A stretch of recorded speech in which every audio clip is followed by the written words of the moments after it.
Hello, everyone. This is Mountain Connections on Park City Television, and we have the opportunity to speak with Nexus IT's Earl Foote and Travis Gunn about a topic I believe should be discussed more, and that's mental health and technology use. Earl and Travis are joining us virtually. And Earl, let's start with you. You actually reached out to me weeks ago about this topic. Why is it weighing heavily on you? Sorry, Christine, I think our connection is not great. What was the question? Why are you prioritizing this topic of mental health and technology use?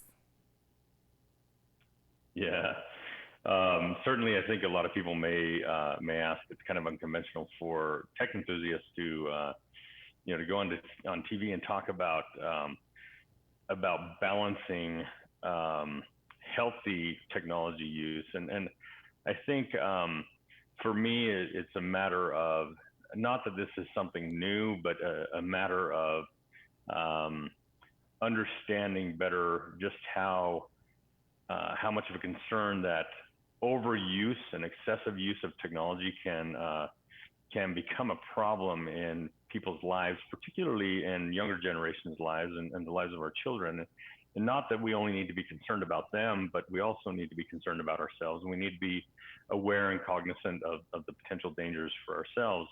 And certainly, science is showing more and more these days that that excessive use of technology, excessive use of social media is leading to significant health problems, depression, anxiety, as well as potential physical side effects and just a lack of self-care and well-being by overusing technology.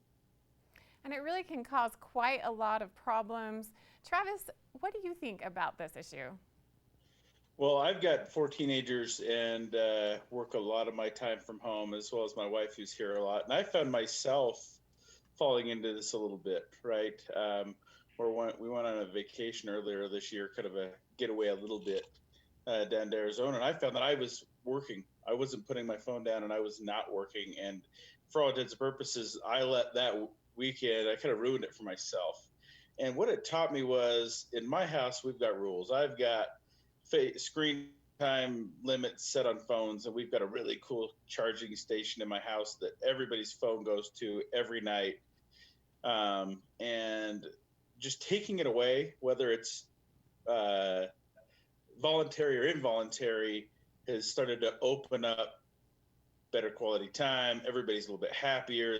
The equipment is actually lasting a little bit longer, because I don't think it's designed to be used 24/7, 365 like some kids want to use it. But like I said, I felt myself falling into it a little bit, and that really opened my eyes, and I'm trying to balance a little bit better.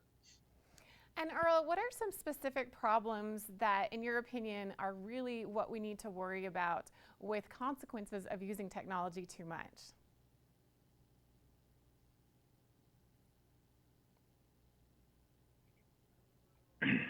I'm sorry, Christine. I think that I've got a problem with my internet connection on my side. Was that question directed towards myself? Yes, I'm curious to know about the physical effects, specifically what happens when you use technology too long, what can happen? Yeah, certainly science is showing that eye strain is a very real thing. Too much screen time, whether that be computer or mobile device or TV, does have an adverse effect on one's vision. That's certainly a big concern. Too much time in front of a computer or on mobile devices tends to create poor posture, which creates back and neck problems, and of course chronic pain. Sleep problems are directly tied to the overuse of technology, particularly in the late evening hours. That's why it's recommended to disconnect early in the evening. Set up healthy boundaries for you and your family, and disconnect as early in the evening as you possibly can. And another quick tip I would give is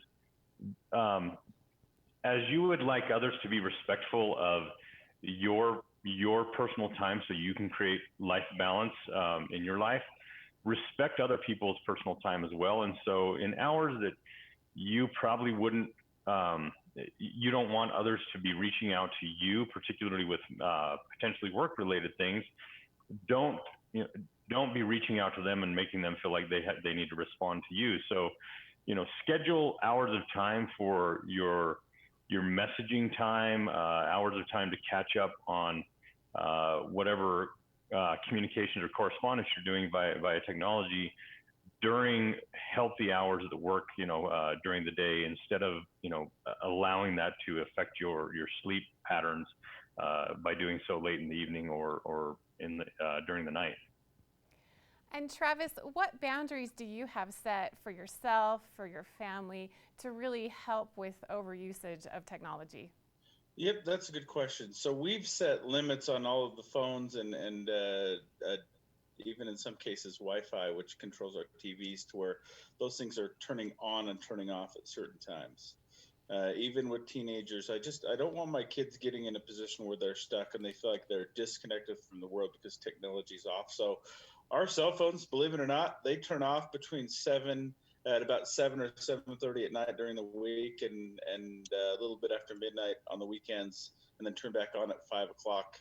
And the goal is, when those things are turned off, especially people think 7 during the week, they're just turning off from social media and things like that, and it's allowing our family to spend more time together, to interact, to go out and go for a hike, go for ice cream or whatever, and they know even if I sneak my phone, it's not going to do me any good. So it's made it fun. Everybody's relationships are better, which ultimately is the goal, especially right now. And Earl, as a leader in the business technology community, you're heading up this company. What do you do? What's your advice to really try and balance this?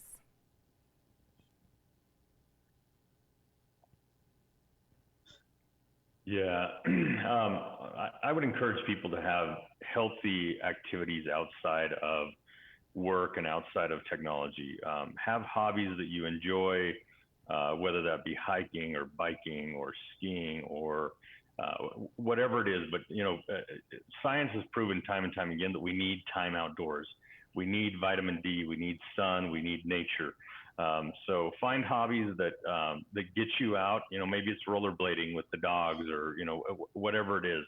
And I would recommend schedule those times. Be fair to yourself and make sure you provide yourself with those times. And if possible, turn your technology off while you're doing those activities. Give yourself time away from technology. I realize that, if you're going to be hiking or biking, you probably need a cell phone on you in case of emergency, but you can turn it off. You can put it in a backpack or a pocket, and leave it alone so that you can be present. And that's just one of my biggest recommendations is don't use technology as a crutch. Set it aside and be present, whether that's a business meeting, whether it's time with your family, whether it's your personal self-care time. Find time to disconnect from technology. You'll thank yourself, and it's far more healthy. And Travis, I'm going to give you the last word. Anything else that we need to know? And also, how can individuals reach out to Nexus IT for any kind of tech support or problem or questions that they may have?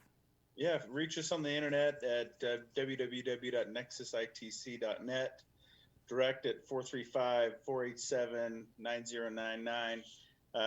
And my advice, best advice I can give you, is start with 2 hours a day. 2 hours a day that you typically have your phone or your device or your TV. 2 hours a day, get rid of it and get outside. Well, thank you so much, Earl and Travis, for joining us from Nexus IT. You always give excellent tips on technology. We look forward to it every month. We know they're both joining us virtually, Earl from his mountainous home, so we appreciate them being here and apologize for some slower issues with internet and such, but a really great topic that I hope we will continue about mental health and technology. We'll be back with more on this Business Wednesday right after this.